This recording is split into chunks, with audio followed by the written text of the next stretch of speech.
Many years ago, there was a mighty bad year for witches. They were everywhere, big ones, little ones, ugly ones, and uglier ones. In fact, there were so many that there just weren't enough people to go round to cast spells upon. Let go! I want to put him to sleep for 100 years. You let go. I'm going to change him into a chicken. But I saw him first. You did not. It got so bad that even the witches couldn't tell which witch was which. Then one day, as a little witch was searching the forest for a victim... If I don't find somebody to cast a spell on pretty soon, I'll... Then suddenly, the witch saw a little frog sitting on a log near a pond. Well, what have we here? We have a frog. What have we there? I'm a witch. That figures. And I'm going to cast a spell on you. Oh, come now. I'm already a frog. What else could you do to me? But the witch was desperate, and with a wave of her hand, she changed the frog into a handsome young prince. Oh, boy, that felt good. Hey, what's the big idea? I don't want to be a handsome prince. I was happy as a frog. Well, I admit it isn't the kind of a spell we usually cast, but times are hard. Ta-ta, dearie. The young prince went back to the log and squatted down where he used to sit as a frog and dreamed of catching flies, but somehow it just wasn't the same. He even tried a few croaks. Me, chug-a-rump, chug-a-rump. But it was no use. He knew that if he was ever to be happy again, he must find the witch and make her change him back into a frog. Well, it's like they say, you can take the frog out of the pond, but you can't take the pond out of the frog. So the young man set off in search of the witch, and after several hours of stumbling through the woods, he stumbled into a castle. This particular castle was owned by a king who had a very beautiful but unmarried daughter. Why don't you get a husband? They're all frogs or something these days.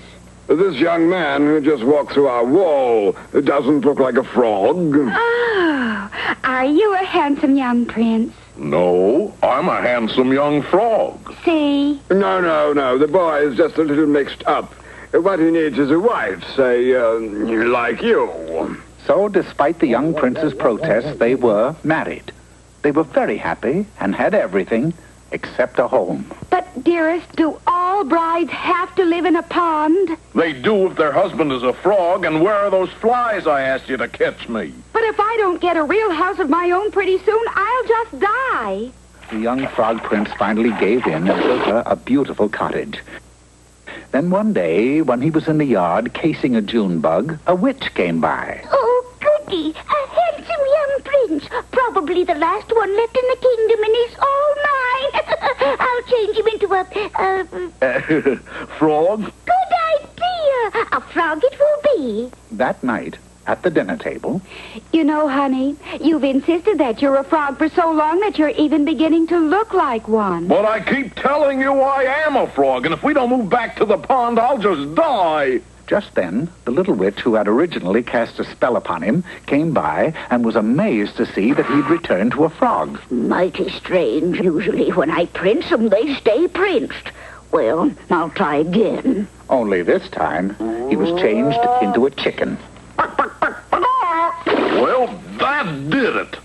And deciding that it was time to call a halt to such nonsense, he angrily stormed into the witches' union where he confronted the head witch. Now look, first I was a frog, then a prince, and now I'm a chicken. I've had enough King's X.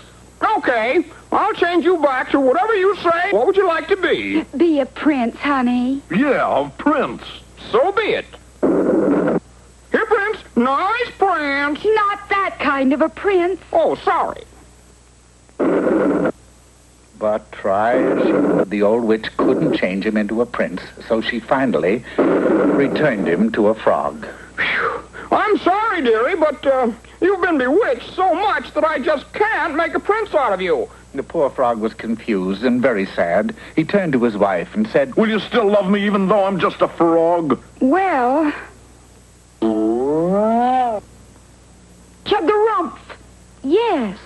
And with that, they both hopped back to the pond where they sat on a mossy rock and exclaimed, If we have to stay frogs for the rest of our lives, we'll just die. Of course, they didn't die, but you can rest assured that they croaked every night.